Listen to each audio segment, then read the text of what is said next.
There is a particular silence that settles over a war room when a fleet finishes dying. Nera Vosk had heard officers describe it for years, always with a kind of hunger, as though the quiet were a reward. Now she stood at the analysis rail aboard the Maw of Ruin, and heard it for herself, and it was nothing like a reward. It was only quiet.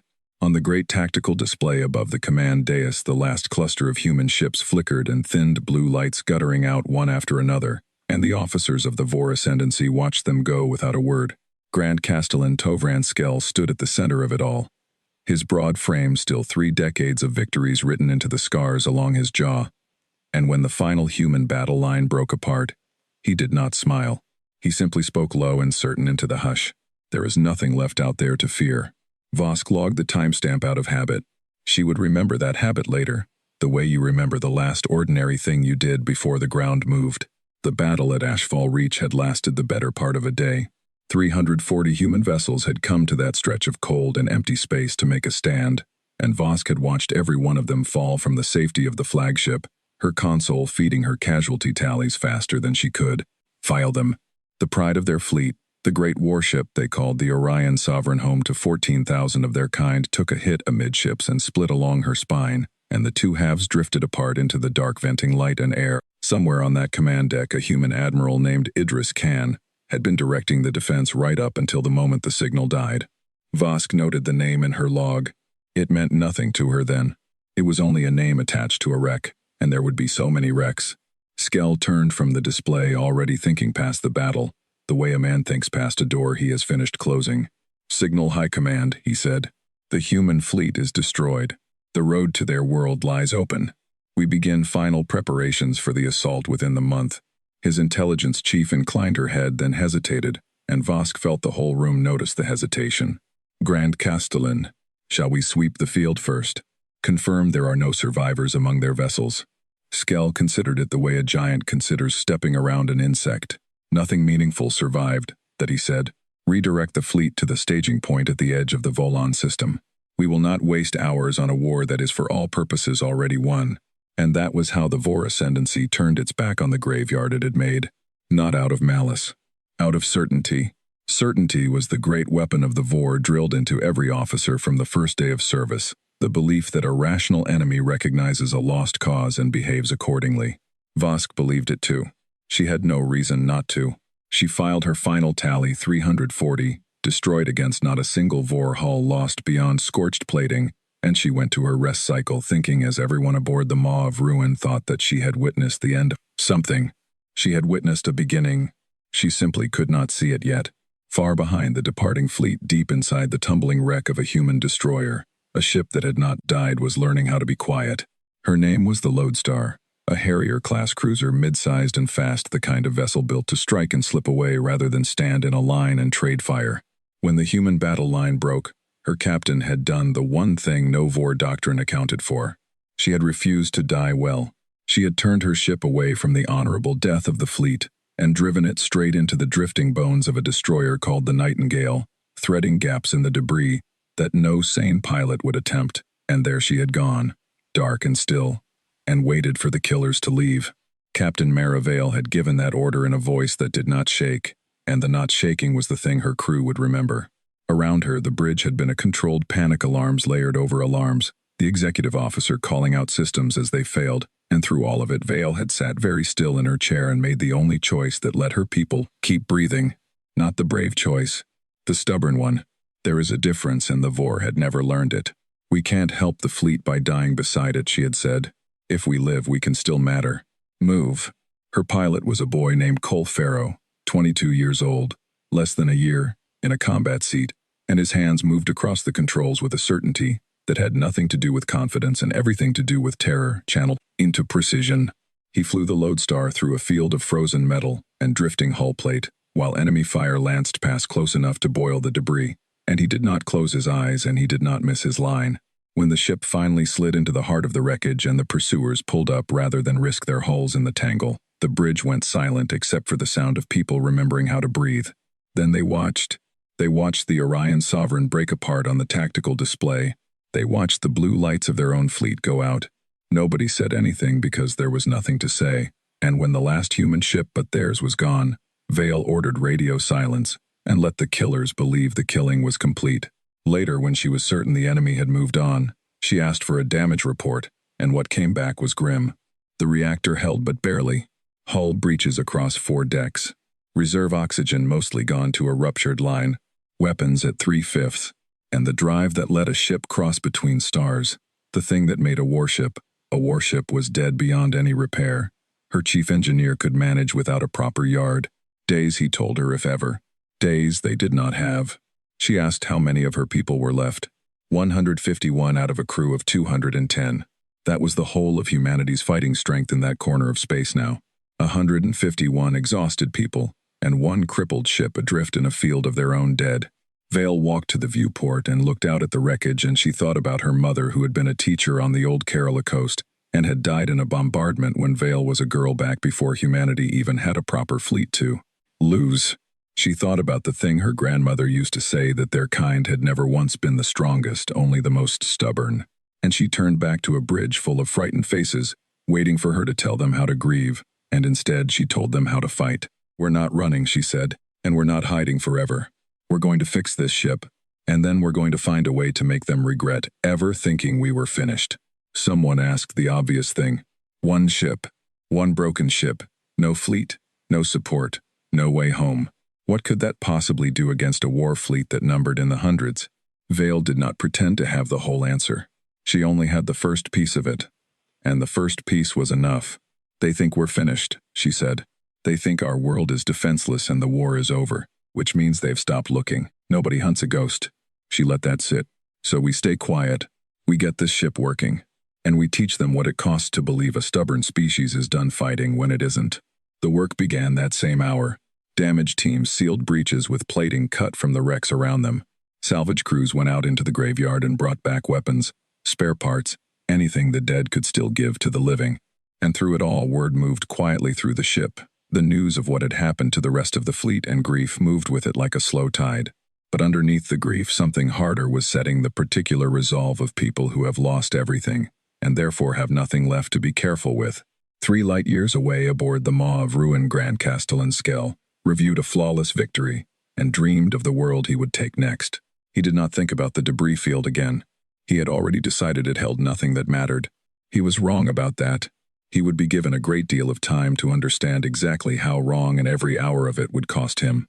The signal came to Naravosk's attention 3 days after the fleet declared the war finished, and it was such a small thing that she almost let it pass. She had been running the standard post-engagement analysis, the tedious work of accounting for a battlefield, when a flagged anomaly surfaced in the background data. A transmission brief and faint detected in the outer debris field of Ashfall reached some 70 hours after the last shot was fired. Low power. No pattern her filters recognized. The kind of trace that meant nothing 9 times out of 10. A reactor venting as it cooled a damaged relay firing its last. The incidental noise a dead battlefield makes as it settles. 9 times out of 10. But Vosk had built her career on the 10th time. She pulled the raw data and looked at it properly, and something about the shape of it refused to sit still in her mind.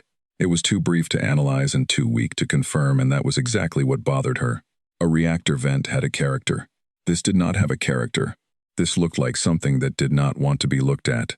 She brought it to Skell during a routine briefing, and she chose her words with care, because a wise analyst does not tell a Grand Castellan that his complete victory might be incomplete. "A low-power transmission in the Ashfall debris field," she said. 3 days after the engagement. "I cannot confirm its origin. I would recommend a thorough sweep before we consider the sector closed." Skell did not even turn from the deployment charts. "You cannot confirm it," he repeated, "because there is nothing there to confirm. Our sweep found no vessels, no life signs, nothing beyond expected wreckage." He made a small gesture, the kind a commander makes to end a subject. "You are describing the sound a graveyard makes, analyst. Order a single patrol craft to pass through on its way to the staging point. Confirm what we already know. I want the matter closed before we begin final preparations." That was all. A single patrol dispatched more from Skell's old habit of thoroughness than from any belief that thoroughness was needed. Vosk logged the order and told herself she had done her part. She had raised the flag. If the Grand Castellan chose to wave it down, that was his authority and his risk, not hers. She would spend a long time afterward thinking about that moment, about how close the Vor had come to catching it early, and how certainty had reached out and closed the door. Inside the wreck of the Nightingale, the ghost Skell refused to believe in was becoming something new. 3 days of frantic quiet work had changed the Lodestar. She was still a Harrier-class cruiser on paper, still listed in whatever fleet records survived as a fast mid-sized warship. But the vessel taking shape inside that graveyard was part warship and part scavenger, held together by salvaged parts, and the refusal of a crew to accept that they were dead. Chief Aldous Wren, 53 years old and older than most of his people, by a decade dragged himself through coolant-slick corridors with a welding torch on his back and a tablet of damage reports in his fist, and one problem at a time he brought a dying ship back toward life. The reactor climbed from the edge of cascade failure to a stable 3/4 of its output cooled by a jury-rigged system, built from parts pulled off 4 different wrecks. Sublight engines, full function. Weapons and shields restored. The interstellar drive stayed dead, its coil fractured beyond anything he could mend without a shipyard, and that was the one wound he could not close. "She'll never win a beauty contest again," he told Vale, gesturing at a hull diagram gone red with patches. "Half her plating is stolen from 3 other ships. Her portside sensors are held together with wire and hope, and if you ask that reactor to run past 80% for more than a few minutes, I genuinely cannot tell you what happens next." He paused. "But she flies, Captain. She fights. That's more than I'd have promised you 3 days ago. And the drive." He shook his head. "Without a yard, I can't fix it. I might coax one short jump out of her in an emergency enough to run if things go bad. Once, and it might tear the drive apart doing it. Until we find real facilities, we're a sublight ship. Wherever we go slow." Vale turned that over. A ship without an interstellar drive was a ship trapped in a single system, unable to strike quickly across the long distances a warship needed. But it was also, she realized, a ship that could vanish inside a system it knew in its bones. And the Volan system, with its asteroid belts and gas giants and countless dead stations and shipping lanes, was terrain humanity understood better than any Vor navigator ever could. A cage seen one way, seen another way. A home advantage no invader could match. "Then we stay close," she said. "If they're staging for an assault on our world, their supply lines run through this system sooner or later. We don't chase the war across the galaxy. We let it come to us." Then specialist Dev Kaslow brought her the thing that changed everything. He was a weapons engineer, broad-shouldered and quiet, one of 11 survivors. The salvage crews had pulled from an escape pod thrown clear of a ship called the Halcyon. He had lost his whole team when that ship went down, and he carried it the way most of the crew carried their losses, now folded away somewhere. It would not interfere with the work. He came to the bridge with a tablet and an expression Vale had not seen on anyone since Ashfall Reach. "Something close to hope. We salvaged torpedoes from the Nightingale's wreck," he said. 32 of them intact. Standard issue. But look at her guidance array. He pulled up a schematic. The Nightingale was refit before the war turned bad with an experimental targeting system the research division was testing. It never got approved for general use. The funding went to building more ships instead. But it's sitting in that wreck, and I know how it works because I helped design it. What does it do? Vor shields hold by rotating a harmonic frequency fast enough that a normal guidance system can't compensate. That's why it takes our torpedoes 3 or 4 hits to punch through. This array tracks the frequency shift and predicts it in real time. If I can integrate it into our tubes, we put a torpedo through a Vor shield on the first hit, maybe the first shot. Vale felt the thing in her chest shift, the alertness that comes from finding an opening in a wall you thought was solid. How long? 2 days? 3? If I have help. It's delicate, and I'll have to build some of the calibration gear from scratch. You have whatever hands and whatever time you need, she said. This is priority. That night, Vale stood alone at the observation gallery and let herself think honestly about what they were building. She had joined the Defense Forces at 18 not out of grand duty, but because she had wanted more than anything to make sure no other child lost a parent the way she had. 6 years of war, 7 now had taught her that wanting a thing and reaching it were different countries. She had watched good officers die, making impossible choices. She had learned slowly, and at cost, that courage alone did not win wars against an enemy with more of everything. But she had learned something else too, staring out at a field full of the dead. The Vor did not understand humans. Not truly. Their doctrine was built on discipline and overwhelming force applied with care, on the certainty that a rational enemy knows when it has lost. Humans did not always act rationally. Humans improvised. Humans kept fighting long after a sensible species would have laid down its arms. And more than once in this war that had cost the Vor dearly. Even in a war humanity was losing. We were never the strongest, she thought. Only the most stubborn. They think we're broken now. Predictable. Finished. She intended to prove them wrong. When her executive officer, Lieutenant Tessa Rowe, found her there, Vale had already made the next decision. Two priorities before the ship struck anything. First, a message home.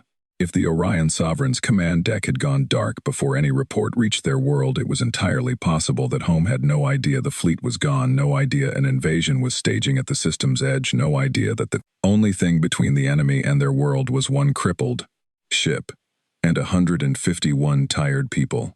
They needed to know. They needed time to build whatever defense they could. Second intelligence. Where the VOR staged how many on what timeline. A blind ship struck nothing. Our long-range comms took damage, said the communications officer, a soft-spoken young man named Ren Khan. No relation to the admiral who had died at Ashfall Reach, though the shared name had struck more than one of the crew as strange. I can boost a signal, but anything strong enough to reach home from here risks giving away our position. If there's a VOR ship within a few light hours, they'll hear it. Then find a way to send it that doesn't give us away, Vale said. Bounce it off a relay. Bury it in a compressed burst. Hide it inside background noise if you have to. I want a message reaching home within the week, and I want to reach them without handing the VOR a map to our door. She looked back out at the wreckage, at the distant flare of enemy engines fading into the dark. They think this war is over, she thought. They've stopped looking. That was the mistake. And she meant to build everything on it. Corvid Station had been dead for nearly a decade, a rusted ring of frozen mining arms and dark viewports drifting along a shipping lane. The mining companies had abandoned when the war made the outer belt too dangerous to work. That was exactly why the Lodestar chose it. Pharaoh eased the cruiser into the station's long shadow, matched what remained of its slow rotation, and let the dead structure mask the living ship inside it. Passive sensors only.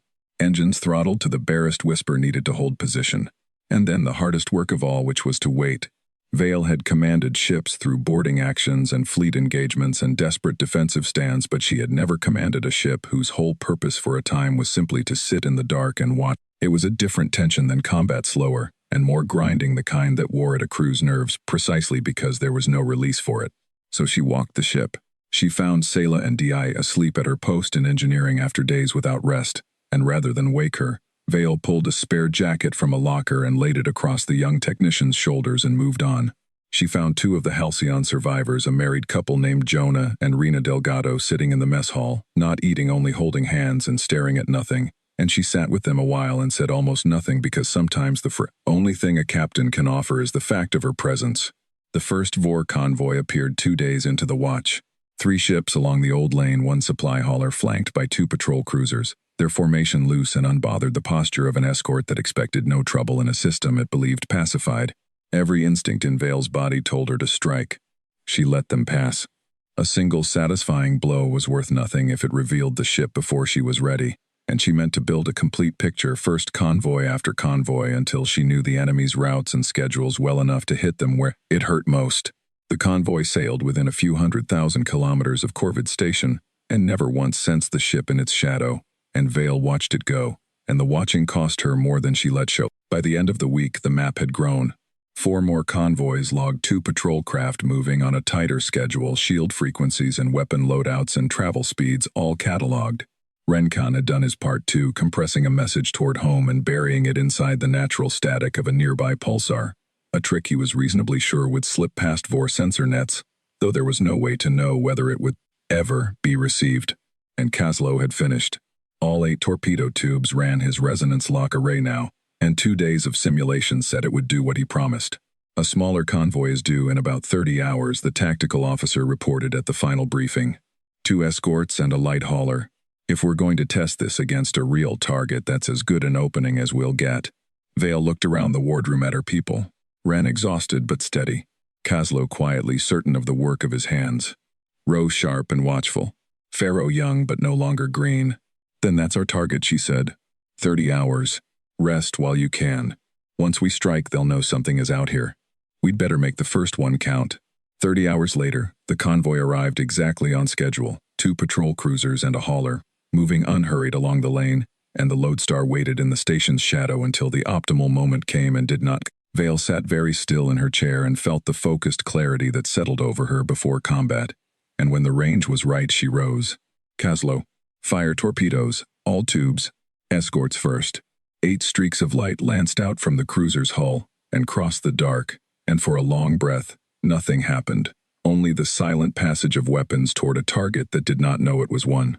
Then the first torpedo reached the lead escort's shield, and instead of the harmless bright flash of energy scattering across a deflector field, there was a different kind of light, entirely sharp and violent, as the warhead punched clean through and detonated against the hull.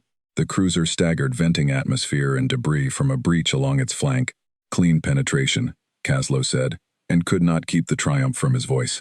First shot, Captain. It works. The second and third torpedoes finished the crippled escort. The rest converged on the second cruiser, which had begun evasive maneuvers. The instant the first ship was hit, but not quickly enough to escape. Its shields collapsed. Its engines faltered under the damage, and it tried to run, and the Lodestar surged out of the station's shadow, no longer hiding, and ran it down. 2 more hits, and the second escort's reactor failed, and the dark lit up briefly like a violent star. Then there was only the hauler, unarmed, alone, broadcasting a distress signal to reinforcements. Vale knew from her intelligence could not arrive in time to matter. She's signaling surrender, Rowe said quietly. Vale studied the display for a long moment. She thought about the intelligence a capture might yield. She thought about what word would spread if a human ship not only destroyed a Vor escort, but took prisoners and let them live. Board her, she said. Rowe, take a team. Secure the crew. Pull whatever you can from her systems. Supply manifests, deployment schedules. Anything about the invasion timeline. Then disable her engines and leave her adrift. Let the Vor come collect their own people. I want them to know exactly what happened here and exactly who did it. Rowe's brow rose. You want them to know it was us. I want them to know it wasn't nothing, Vale said, watching 2 wrecks tumble in the dark. I want them to start wondering what else is still out here. Fear is a weapon too, Lieutenant. Time we started using it. 3 light years away, the fear arrived on schedule. Neravosk stood in the briefing chamber of the Maw of Ruin and watched Grand Castellan Skell absorb a report that should not have been possible. A supply convoy destroyed. 2 escort cruisers lost. The hauler taken stripped of its data. Its crew released alive and set adrift for the Vor to recover, as though the whole thing had been arranged to be found. Skell's stillness had a different quality now than it had held at Ashfall Reach. At Ashfall Reach, it had been the stillness of a man closing a door. This was the stillness of a man who has heard something move on the other side of it. Vosk did not say the thing she was thinking, which was that a low-power transmission had been detected in the Ashfall debris field 3 days after the battle, and that she had recommended a thorough sweep, and that the sweep had never come. She did not need to say it. She could see in the set of Skell's shoulders that he remembered. How he said, and it was not quite a question. Does a supply convoy die in a system we hold and leave us its crew as a message? No one answered well because there was no good answer. And Skell, who had not risen to Grand Castellan by lying to himself, said the thing his officers were afraid to say. There is nothing left out there to fear. He said it a second time, the phrase that had ended the war in his mind, and this time it came out flatter, and everyone in the chamber heard how much thinner it had grown in the saying.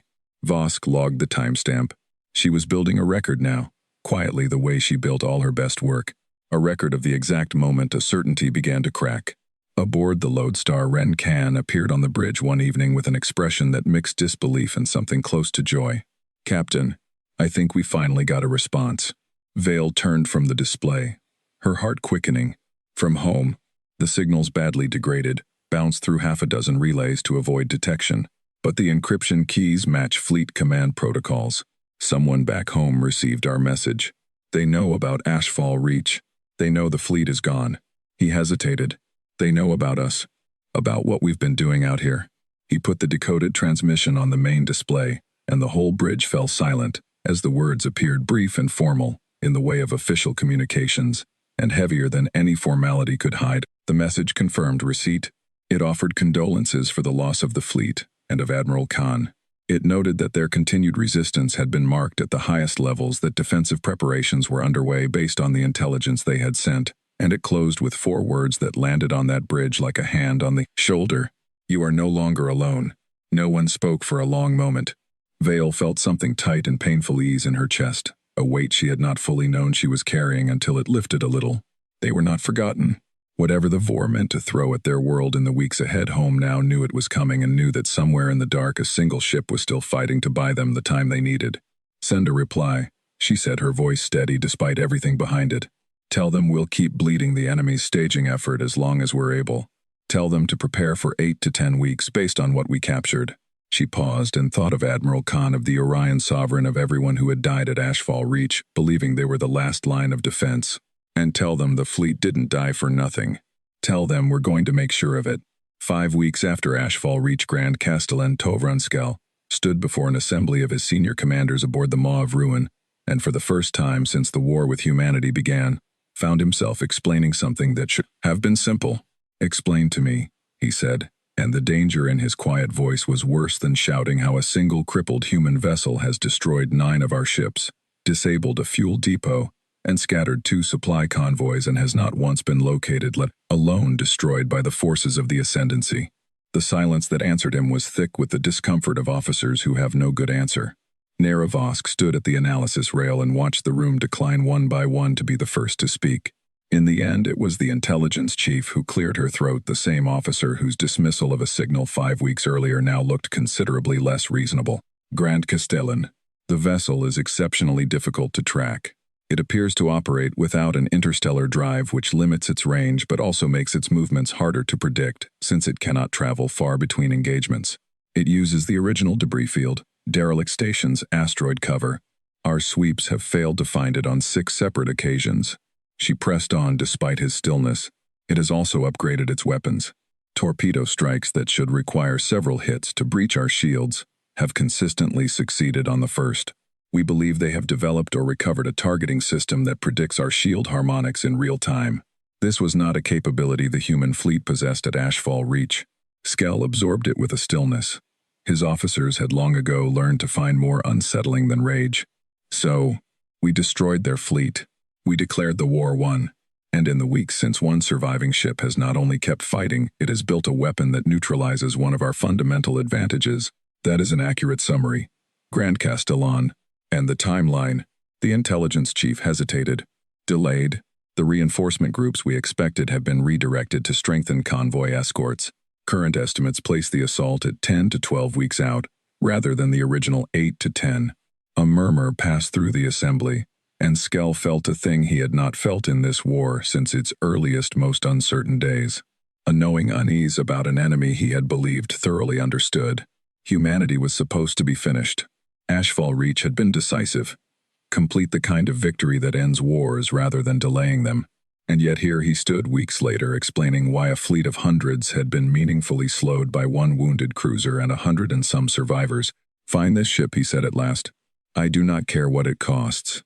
Dedicated hunter squadrons assigned to this task alone, working from every scrap we have on its behavior. I want its captain identified, and I want it destroyed before it becomes something worse than an inconvenience." He let his gaze move across the room. "Before it becomes a symbol. We cannot afford to invade their world with a ghost story loose behind our lines." Fosk logged the order. She noticed and did not say that the word Skell had reached for was symbol, and that a commander who has begun to worry about symbols has already conceded that the war is being fought in a place his weapons cannot reach. Aboard the Lodestar, Vale saw the change in the hunt almost as soon as it began. Patrol patterns that had merely grown unpredictable now became deliberate. Coordinated sweeps by ships, working in tandem, sensor buoys seated at key points along the lanes, and most telling of all, dedicated squadrons that moved with a purpose.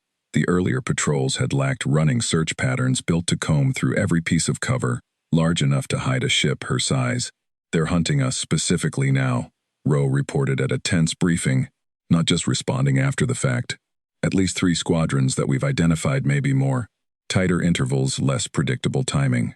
Whatever they learned from our earlier strikes, they're using it well." Vale studied the tactical map and felt the tightness of a situation growing more dangerous by the day. The Lodestar's early success had bought humanity time. It had also spent the one advantage that made those strikes possible, the certainty of an enemy that had stopped watching. That enemy was watching now. "We need to change the game," she said. "If they're actively searching with dedicated squadrons doing what we've been doing, gets this ship found and killed sooner rather than later. We can't outsearch them, and we can't outgun a full squadron if it corners us. So we stop hiding from their hunters and start using them." Wren looked up. "Using them how?" "Every ship hunting us is a ship not escorting a convoy, not guarding the staging point, not preparing for the assault. So we make that trade more expensive.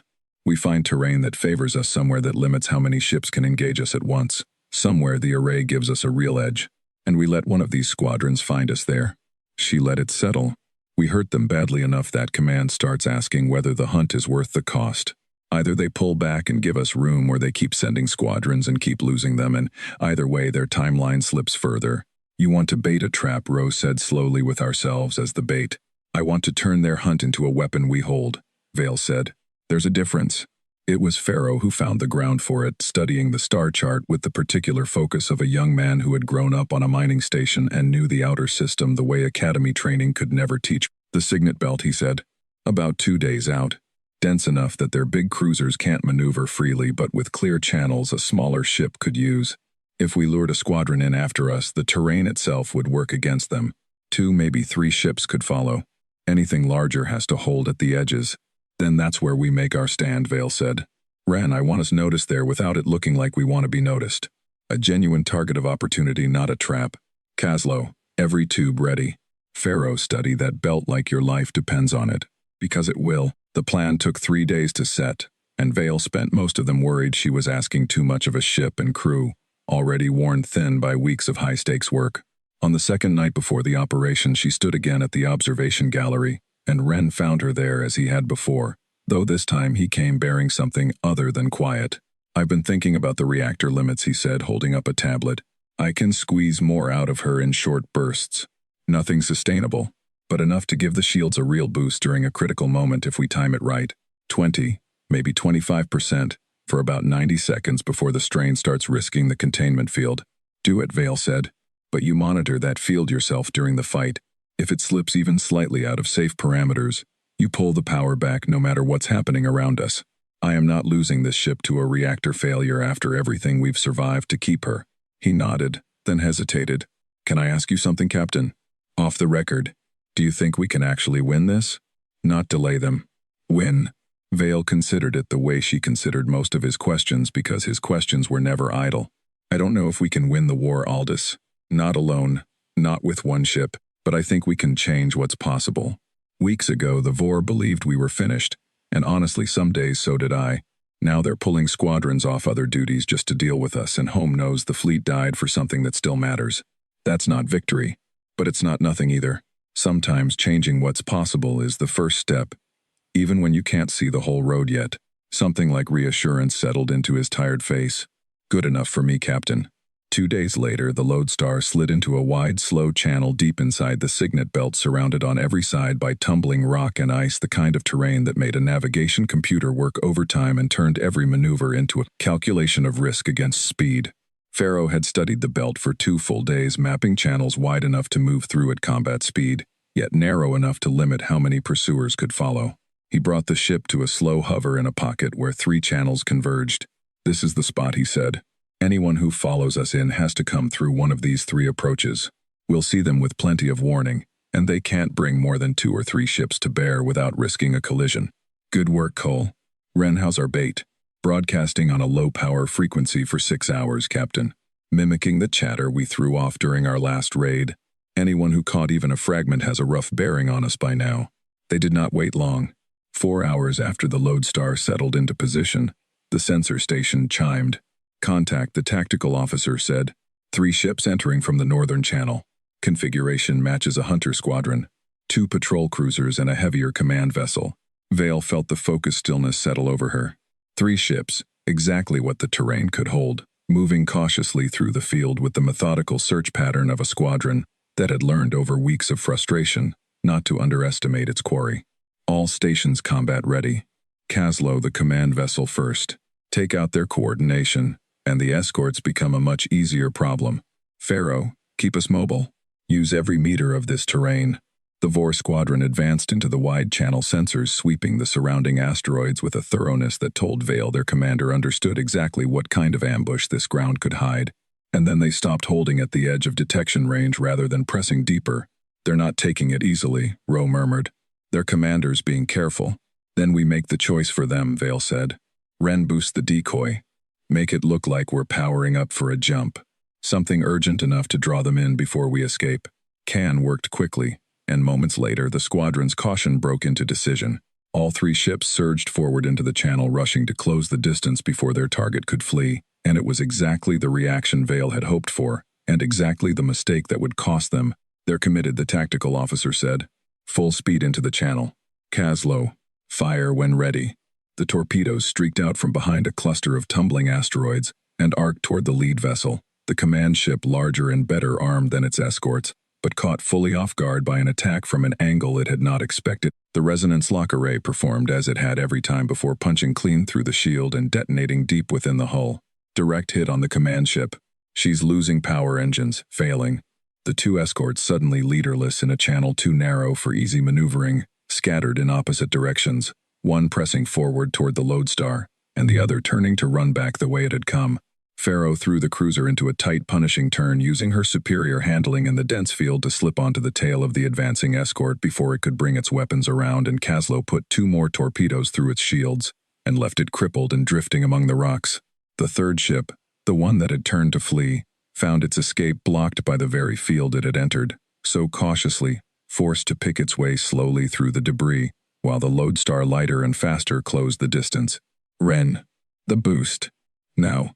You've got 90 seconds, Captain, starting now." The reactor answered, and the lodestar surged forward with new speed, her shields glowing brighter as the extra power flowed through her. The final escort, caught between the terrain and an enemy it could no longer outrun, made one last desperate turn to fight. It was not enough. Caslow's torpedoes found their mark a final time, and the last ship of the squadron, sent to hunt a wounded human ghost, joined its companions in silent drifting ruin among the asteroids of the Signet Belt. The bridge fell into a stunned, exhausted quiet. 3 ships destroyed, including a command vessel, and not a single hit landed on the lodestar's hull. "Reactor held," Ren said over the comm, tired and unmistakably proud. "Took us right to the edge, but she held." "Good work, everyone," Vale said, and let herself smile fully for once. "Let's get out of here before anyone comes looking for their missing squadron. We've given them plenty to think about." As the lodestar withdrew, leaving the wreckage of 3 Vor ships behind her, Vale found herself thinking not of the victory, but of what would follow. Somewhere out there, Grand Castellan Skell would soon learn that an entire hunter squadron, its commander among the dead, had been annihilated by the very ship it was sent to destroy. And that news, she knew, would not merely worry the Vor.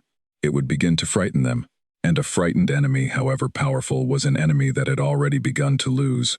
News of the destroyed squadron reached the Maw of Ruin 2 days after the battle in the Signet Belt, delivered by an intelligence officer whose careful tone could not disguise the weight of what he carried. "Confirmed dead, Grand Castellan. All 3 vessels, including Commander Hallrith's command ship. No survivors recovered. Wreckage analysis suggests the engagement lasted less than 10 minutes. Skell stood in silence for a long moment, and Nera Vosk, watching from the analysis rail, thought she could see the exact shape of the thing moving behind his eyes. This was no longer the story of a wounded ship fighting a doomed rearguard action. A single human cruiser had destroyed an entire dedicated squadron in the time most engagements took merely to begin. For the first time since the war started, the Grand Castellan of the Vor Ascendancy felt an unfamiliar current work its way through his careful calculations, and its name was doubt. "Assemble the senior staff," he said. "All of them. I want a full reassessment of our timeline, and I want to know exactly what this one ship has cost us since Ashfall Reach." The numbers, when they were presented, an hour later, painted a picture worse than Skell had let himself acknowledge. Vosk read them into the record herself because she had built the record and because someone had to say them aloud. 9 hulls destroyed in the first weeks. 2 fuel depots disabled. Then 17 as the raids continued, and the scouts sent to hunt. The Ghost failed to return. And now, with the squadron gone, 26. 26 ships lost to a single vessel. Her own division had once dismissed as an anomaly in a debris field. An assault delayed by nearly 3 months, with no clear end to the disruption in sight. She heard the count land in the room the way she had known it would. 9 had been an embarrassment. 17 had been a problem. 26 was something else. 26 was a number that changed what officers believed about their own war. Grand Castellan Vosk said, and she chose the moment with care because it would not come again. "I believe it is time we consider a difficult possibility.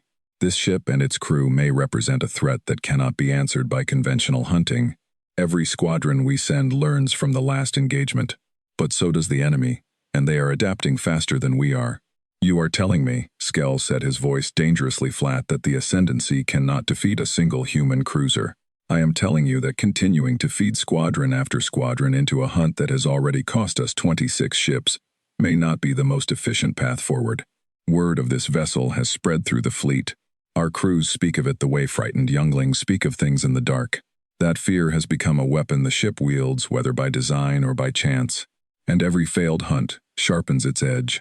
It was the closest Vosk had ever come to saying the thing she had understood since the first faint signal in the debris, that the war was no longer being fought with ships. It was being fought inside the certainty of the Vor, and in that country their weapons were useless. Skell waited with the grinding reluctance of a commander forced to face an uncomfortable truth. He had built his name on decisive, overwhelming victories, on careful warfare that left little room for chance. And yet here he stood weeks after declaring the war finished, watching that declaration unravel in the hands of one ship and its stubborn crew. Your recommendation, he said. Vosk laid out both roads honestly. They could commit overwhelming force, not a squadron but a significant portion of the invasion fleet itself. Enough ships that even this vessel's tactics could not save it from being simply outnumbered beyond any hope. It would cost further delay, but it would end the threat. Or they could accept the delay already inflicted, reinforce their convoys and patrols to limit further losses, and proceed with the assault regardless. One ship, however dangerous, could not meaningfully oppose a full invasion fleet once it committed to its final push. Whatever it cost them at the margins, the outcome of the war would not change. The second road was the wise one. Vosk knew it as she described it, and she suspected Skell knew it too. Doctrine itself pointed to it. Do not chase a shadow when there is a war to finish. Accept the cost, deny the ghost its prize, and press on. But pride was not doctrine, and it was pride that spoke. Commit the force, Skell said. 34 ships drawn from the reserve elements of the fleet dedicated entirely to finding and destroying this vessel. I do not care what the delay costs. I will not begin the assault on their world while this ship remains active behind our lines, inspiring whatever resistance still survives there. End it. And then we finish what we came to do. Vosk logged the order, and she thought, though she did not say it, that the Grand Castellan had just made the single most human decision of the entire war. He had chosen his reputation over his reason. He had let a stubborn enemy pull him into fighting on ground of that enemy's choosing. She would remember later that this was the moment the Vor lost, though not one ship had yet been lost in the losing. Word of the new hunting force reached the Lodestar through Rencan's careful monitoring, and the weight of it settled over the bridge the moment the intelligence was confirmed. 34 ships, Rowe reported, her voice tightly controlled, drawn from across the invasion fleet, converging on this system, with orders to find and destroy us specifically. This isn't a squadron anymore, Captain. This is a task force. Vale studied the projections and understood with the clarity that came in moments of real crisis that everything the Lodestar had built over the past weeks was about to be tested in a way it never had been. No amount of clever terrain or modified torpedoes would let one cruiser survive a direct engagement with 34 ships. Whatever came next would need something more than tactics. It would need a different kind of plan entirely. We can't fight 34 ships, Wren said quietly at the emergency briefing that followed. Not even with everything we've built. Not with the boost. Not with the array. That's simply too many. Then we don't fight them, Vale said. Not directly. Captain, with respect, Rose said. They won't stop hunting until they find us. We can hide, but hiding from 34 ships spread across the whole system is a very different problem than hiding from a few patrols. Vale was quiet for a long moment, working the problem with the same patient logic that had guided every choice since Ashfall Reach. 34 ships was an overwhelming force against the Lodestar, but 34 ships was also a massive commitment pulled straight from an invasion fleet already delayed by weeks. Every ship in that hunting force was a ship not preparing for the assault on their world. Every week, those ships spent searching was a week their world's defenses had to grow stronger. We've spent weeks making this ship as dangerous as possible while staying hidden, she said. What if we stopped hiding entirely and made ourselves the most expensive target in this system instead?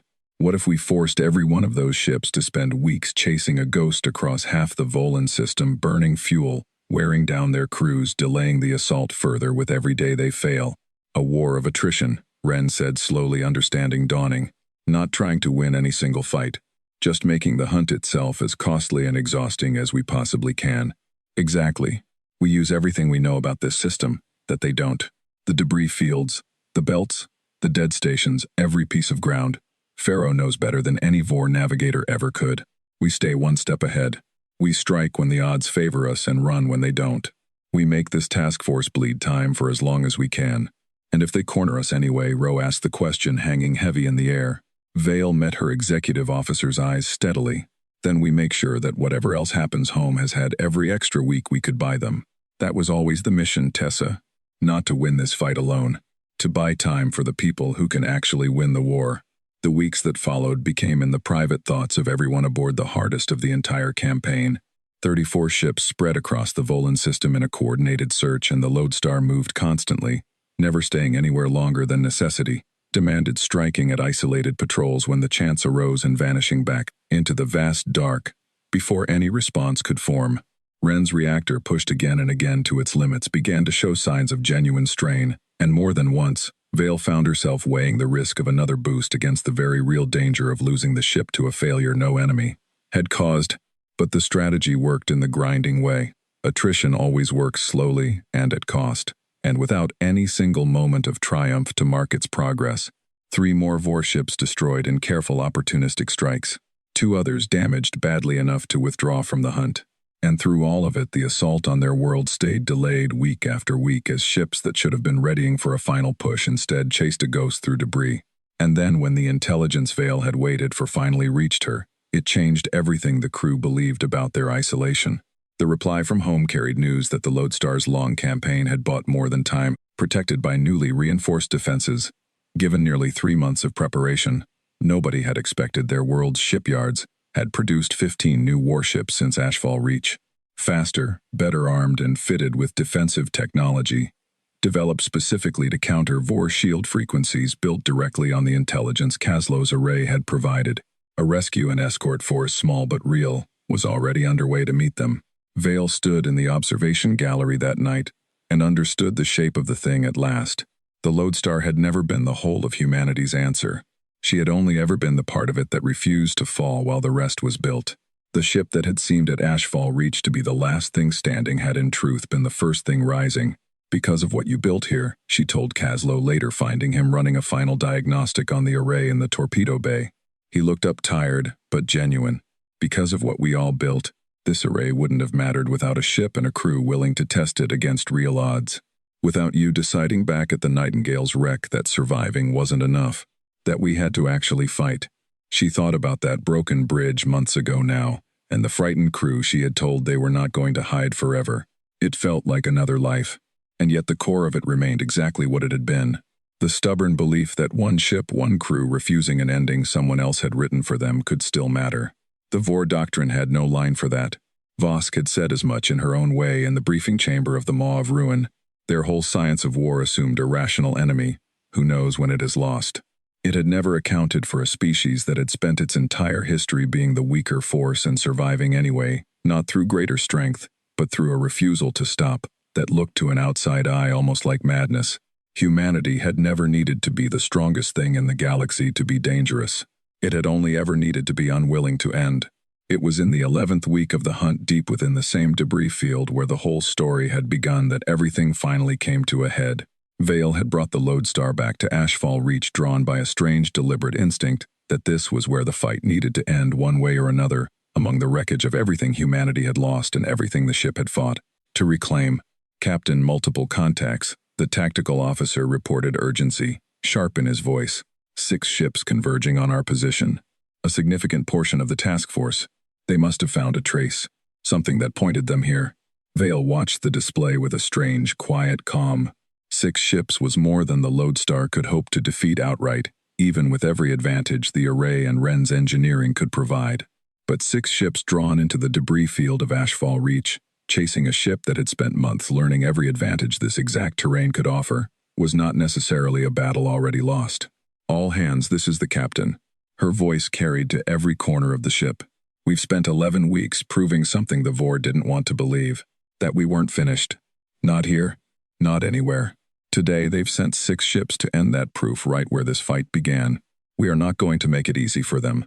The Second Battle of Ashfall Reach, as the histories would later name it, lasted nearly 4 hours, fought through the twisted bones of the Orion Sovereign and the Nightingale and dozens of other ships that had died in that same field months before. Pharaoh flew with a precision born of 11 weeks of constant life or death practice, threading the Lodestar through gaps in the wreckage too narrow for the pursuing Vor cruisers to follow. Kaslow's torpedoes found their marks again and again, each hit chipping away at the hunting force, while Ren coaxed every last measure of performance from a reactor, pushed far past anything its designers had intended. By the end, 4 of the 6 warships had been destroyed or crippled, their wreckage joining the graveyard of the first battle. The remaining 2, badly damaged and low on ammunition, broke off and retreated toward the edge of the system, unwilling to press an attack that had already cost their commander so dearly. The Lodestar drifted amid the wreckage once the fighting stopped, her hull scarred and battered, her reactor running dangerously near failure, but her crew alive, and the ship, against every reasonable expectation, still whole enough to matter. News of it reached the maw of ruin within hours, and this time there was no careful, measured report to soften the blow. Grand Castellan Skell received the accounting alone in his quarters that evening, and Nera Vosk was the one who brought it to him because she had brought him every part of this from the beginning, and it seemed right that she bring him the gross end of it too. He did not rage. He read the full tally in silence. 26 ships had become far more than 26 now, an assault delayed by nearly 3 months. A fleet whose confidence had been broken not by any single decisive defeat but by the slow, grinding realization that an enemy it had declared, finished, simply refused to accept the verdict. And there was one more report, one that had reached him only that morning, that he set down last and looked at longest. Intelligence suggesting that their target's world, given 3 months of preparation, nobody in the Ascendancy had meant to grant it, had grown far stronger than any early assessment predicted. New defense platforms, reorganized planetary shields, a world that was, thanks to one ship's refusal to fall, no longer the undefended prize the whole invasion plan had been built around. Analyst, Skell said, and for the first time in the long years Vosk had served under him, she heard something in his voice that was not certainty. You raised a signal once. In the debris field, 3 days after the battle, I did Grand Castellan, and I told you it was the sound a graveyard makes. He was quiet a moment. I have wondered these past weeks what would have changed if I had ordered the sweep, whether we would have found them then small and broken before any of this. He shook his heavy head slowly. I have concluded that it would have changed the moment, not the war. If we had killed that ship in the first week, another would have done what it did. Perhaps not as well, but their kind does not need the ship. The ship is only where the refusal happened to live. Vosk had thought the same thing in her own quiet way for weeks. It was strange to hear it in the mouth of the man who had declared the war won. There is a thing I do not understand, Skell said. They took our people at the first convoy, stripped the ship for its data, and then let the crew live, set them adrift for us to recover. By every calculation of war, that was foolish. Prisoners are leverage. A dead crew tells no tales. They had every reason to destroy them and none to spare them, and they spared them anyway. He looked at her. Why? You have studied them longer than any officer in this fleet. Tell me why they spare what they could destroy. And Vosk, who had watched this enemy from the first faint signal to the last, gave him the only answer she had found. Because they were not trying to win the battle, Grand Castellan. They were trying to win us. A dead crew is a loss you absorb and move past. A crew set free is a question you cannot stop asking. They understood something our doctrine never taught, that an enemy who fears you fights you, but an enemy who cannot understand you begins to doubt himself. She paused. They did not spare our people out of weakness. They spared them because mercy from a thing you thought was already beaten is more frightening than any weapon. It was the most disciplined act of the entire war, and we called it foolishness because we had no other name for it. Skell was silent for a long time. When he spoke again, it was not as a Grand Castellan issuing an order, but as an old commander at the end of a certainty. Open a channel, he said, to the ship, whatever remains of it out there. Not to threaten, not to bargain. I find that I would like to speak once to a captain who did what could not be done, and understand what manner of species I have spent my life underestimating. He almost smiled, and it was a terrible, tired thing. There is nothing left out there to fear, I told them. I have said it 3 times now. I no longer know which of us it was meant to comfort. Aboard the Lodestar in the quiet after the second battle, Vale stood once more at the observation gallery, looking out at the wreckage that had witnessed both the darkest and, in its own strange way, the proudest hours of her command. Ren found her there as he so often did, and together they watched the slow drift of debris in silence before either spoke. We're not finished, are we? He said. It was not quite a question. No, Vale said. We're not. Not the ship, not the crew, and not us. They thought this war ended here months ago.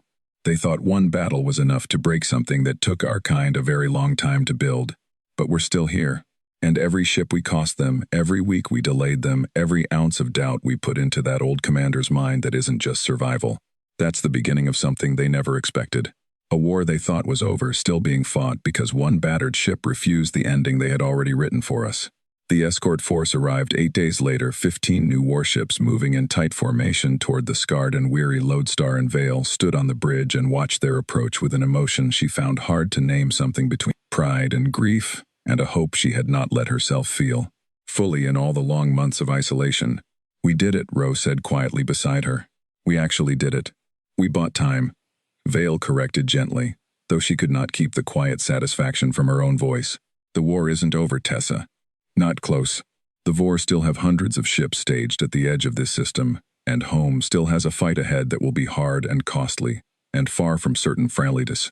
But months ago they thought that fight was finished before it began. Now they know better. And now Home knows better too. That's not nothing." As the new fleet drew close, forming up around the Lodestar in a formation that felt for the first time in months like protection rather than lonely defiance, Vale let herself think of everyone who had not lived to see it. Admiral Khan, the crew of the Orion Sovereign, the 340 ships lost at Ashfall Reach, and the people aboard the Lodestar herself, who had given everything across months of grinding struggle to keep her fighting. Their sacrifice had not been wasted. The Vor had believed humanity finished, and instead one wounded ship had proven through months of stubborn, unglamorous, costly effort that the story was far from over, and had bought in the process the one thing that mattered more than a single battle. Time enough for humanity to remember how to fight. The Lodestar turned toward Home at last, flanked by the fleet her own sacrifice had helped build, carrying forward the one hard truth that had defined her whole campaign since the wreckage of Ashfall Reach. Humanity had never needed to be the strongest force in the galaxy to be dangerous. It had only ever needed to refuse to stop.